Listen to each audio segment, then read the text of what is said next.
ई invoice से related 30 point. ई invoice applicability के लिए 5 करोड़ टर्नओवर होना जरूरी है और ये आपके प्रीवियस फाइनेंशियल ईयर के अंतर्गत होना चाहिए। वॉलेंट्री ई इनवॉइस आप जनरेट कर सकते हैं, मतलब कि आपकी 5 करोड़ की टर्नओवर नहीं है फिर भी आप वॉलेंट्री ई इनवॉइस जनरेट कर सकते हैं। ध्यान रखिए कि 5 करोड़ की टर्नओवर में नील एग्जम्प्ट और नॉन जीएसटी की सप्लाई को कंसिडर किया जाता है। लेकिन अगर बात आती है ई इनवॉइस जनरेशन करने के लिए, तो उसमें नील एग्जम्प्ट और नॉन जीएसटी की सप्लाई पर ई इनवॉइस एप्लीकेबल नहीं होता है। ई इनवॉइस के अंदर इंडस्ट्री वाइज एग्जामेशन मिली हुई है। इसके साथ साथ ही ध्यान रखिए कि जो टैक्सेबल सप्लाई है और उसके डॉक्यूमेंट जैसे कि इनवॉइस, क्रेडिट नोट और डेबिट नोट, इन्हीं के ऊपर ई इनवॉइस एप्लीकेबल होती है। इसका मतलब यह है कि बिल ऑफ सप्लाई जो कंपोजिशन के द्वारा इशू की जाती है या इंपोर्ट के केसेस, उसमें ई इनवॉइस की एप्लीकेबिलिटी नहीं है। ई इनवॉइस में अगर आउटवर्ड सप्लाई में आरसीएम है तो ई इनवॉइस एप्लीकेबल होगी, लेकिन वेयर एज रेसिपिएंट जो इनवर्ट सप्लाई करता है आरसीएम में, उसके ऊपर ई इनवॉइस एप्लीकेबल नहीं होगी। अगर ई इनवॉइस को कैंसिल करना है तो 24 आवर्स उसके जनरेशन में कैंसिल कर सकते हैं, लेकिन तब भी नहीं होगा अगर उसका एक्टिव ई वे बिल जनरेट है या असेसिंग ऑफिसर के द्वारा उसको ट्रेस कर लिया गया है। कोई मॉडिफिकेशन, एडिट या डिलीशन का फैसिलिटी नहीं है ई इनवॉइस के अंदर। GSTR 1 भी ऑटो पॉपुलेट होती है ई इनवॉइस के थ्रू। ध्यान रखिए कि अभी रिसेंटली रेसिपिएंट जो है ई इनवॉइस जो कि जीएसटी सामने सप्लायर ने इशू जनरेट की है, T+2 डेज में उसके पोर्टल पर रिफ्लेक्ट हो रही है। HSN समरी GSTR 1 की ई इनवॉइस से ऑटो पॉपुलेट हो रही है। ई वे बिल भी जो है ई इनवॉइस से जनरेट किया जा सकता है। 100 करोड़ से ज़्यादा का टर्नओवर है तो 30 दिन का रेस्ट्रिक्शंस है, मतलब 30 दिन पुरानी इनवॉइस डेट पर आप ई इनवॉइस जनरेट नहीं कर सकते। लेस देन 100 करोड़ के लिए कोई रेस्ट्रिक्शन नहीं है। इसमें अगर एक एग्जांपल ले, 7 जनवरी 2024 की कोई ई इनवॉइस है जिसको 3/4/2024 में किया गया है, तो अगर जनवरी की रिटर्न नहीं है तो ये रिटर्न फाइल नहीं हुई है तो ये जनवरी में रिफ्लेक्ट होगी। अगर बट रिटर्न फाइल हो गई है तो ये GSTR 1 में किसी भी पीरियड में रिफ्लेक्ट नहीं होगी। आपको मैन्युअली GSTR 1 के अंदर जो है इनको पंच करना पड़ेगा। अगर सेम पेन पे डिफरेंट जीएसटीएन है और टैक्सेबल आउटवर्ड सप्लाई हो रही है तब भी ई इनवॉइस एप्लीकेबल होगी। कंपोजिशन डीलर ई इनवॉइस की कैटेगरी में नहीं आता है। अगर ई इनवॉइस सप्लायर ई इनवॉइस जनरेट करने के लिए लायबल है और वो जनरेट नहीं कर रहा है तो बायर की जो आईटीसी है उसको चैलेंज किया जा सकता है। कौन कौन से वेंडर ई इनवॉइस की कैटेगरी में आते हैं, सॉरी जीएसटी रजिस्टर्ड एक्सपायरी ई इनवॉइस की कैटेगरी में आते हैं, ये लिस्ट आपको ई इनवॉइस पोर्टल पर मिल जाएगी। गुड्स मूवमेंट हो रहा है विदाउट ई इनवॉइस तो इनवैलिड माना जाएगा। ई इनवॉइस जनरेशन की रिक्वायरमेंट थी लेकिन सप्लायर ई इनवॉइस जनरेट नहीं कर रहा है तो उसके लिए 10K की पेनल्टी हो सकती है। ई इनवॉइस जनरेशन करने के बाद में क्यूआर कोड मैंडेटरी उस पर पंच होना चाहिए। आयरन आप कर सकते हो, नहीं कर सकते। Financial credit note, debit note में ई इनवॉइस की एप्लीकेबल नहीं है। Financial credit note, debit note से मतलब है कि जहाँ पर जीएसटी का कोई इम्पैक्ट नहीं दिया जा रहा है।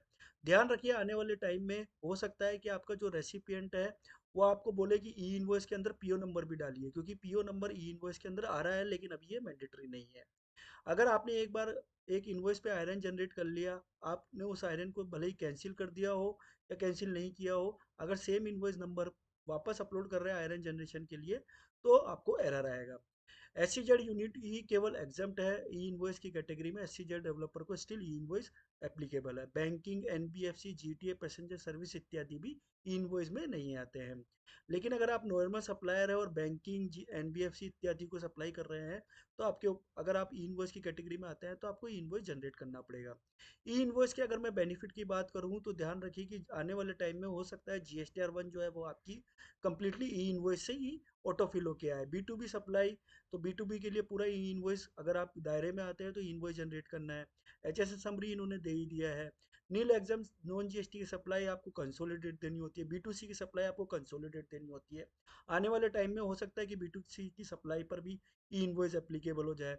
डॉक्यूमेंट डिटेल्स भी अगर ये चाहें तो ई इनवॉइस से ऑटो पॉपुलेट फैच कर सकते हैं। तो इस तरीके से आपकी GSTR 1 भी कंप्लीट जो है ऑटो पॉपुलेट हो सकती है। GSTR 9 का आउटवर्ड सप्लाई का पार्ट भी ई इनवॉइस के थ्रू ही आपका आ सकता है। फ्रेंड्स एक और बात समझिए, ये तो हो गया पोर्टल की बात। लेकिन अगर मैं आपका जितनी भी बड़ी बड़ी कंपनीज है अभी वो लोग क्या कर रहे हैं कि जैसे मैंने बताया कि 2 दिन के अंदर अंदर उनके पास में, अगर उसमें कोई वेंडर ई इनवॉइस की कैटेगरी में ई इनवॉइस जनरेट कर रहा है तो उनके पास में 2 दिन के बाद वो डेटा रिफ्लेक्ट हो सकता है। और जैसे मैंने पीओ नंबर का एग्जांपल दिया, ऐसे बहुत सारी फील्ड्स हैं जो ई इनवॉइस के अंदर आ रही है, वो अभी मैंडेटरी नहीं है। तो हो सकता है आने वाले टाइम में आपका जो रेसिपिएंट है वो आपसे ये डिमांड करे कि आप पीओ नंबर जो है ई इनवॉइस में डालिए, तो उसके लिए अकाउंटिंग करना इजी हो जाएगा। इसी के साथ साथ बहुत सारे एपी ऑटोमेशन के सॉफ्टवेयर अब आपको देखने को मिलेंगे। उनमें से एक सॉफ्टवेयर मैं भी बना रहा हूँ, डेवलपमेंट में है। दो तीन क्लाइंट्स को दिखाया, अच्छा रिस्पॉन्स है। तो हमारा सॉफ्टवेयर भी हो सकता है कि आने वाले 3 से 4 महीने के अंदर एपी ऑटोमेशन में आ जाए। तो हम लोग भी यही एनफोर्स कर रहे हैं कि जो ई इनवॉइस का डेटा है उसी से अकाउंटिंग एंट्री हो जाए। पीओ नंबर डालिए, जीआरएन नंबर डालिए, 2 वे 3 वे चेक होगा, आपको मिसमैच बता दिया जाएगा। मिसमैच नहीं है तो वो डायरेक्टली आपकी ईआरपी में पार्क पोस्ट हो रहा है। बल्क पोस्टिंग, ऐसे वाले फीचर्स भी इसमें अवेलेबल है। ध्यान रखिए, आने वाले टाइम में यही ऑटोमेशन की डिमांड आएगी।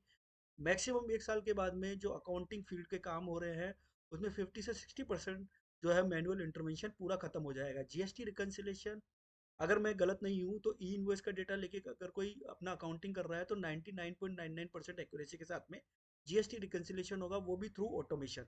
कोई मैनुअल इंटरवेंशन नहीं होगा। इसलिए ध्यान रखिए कि इस फील्ड में अगर आप काम कर रहे हैं तो अपने आप को आप स्किल्स कीजिए, मोर फोकस कीजिए कि अभी इंडस्ट्री में क्या चल रहा है, क्या ऑटोमेशन हो रहा है, और वहाँ पर अपना टाइम स्पेंड कीजिए। क्योंकि आने वाले टाइम में मैनुअल इंटरवेंशन कम होगा, लेकिन जैसे जैसे मैंने बताया कि जो भी सॉफ्टवेयर आएंगे उसमें मैनुअल पर्सन लगेगा उस सॉफ्टवेयर को नॉलेज करने में। क्योंकि 100% सॉफ्टवेयर, कोई भी सॉफ्टवेयर 100% एक्यूरेसी की गारंटी नहीं देगा। तो ये ध्यान रखिए, अपने आप को स्किल कीजिए। आने वाले 4 से 5 महीने के अंदर मेरा सॉफ्टवेयर भी आने वाला है। एक कंपनी के साथ मैंने टाई अप किया हुआ है और वो जल्दी ही आपको मार्केट में दिखाई देगा। टिल देन, जय हिंद, जय भारत, धन्यवाद।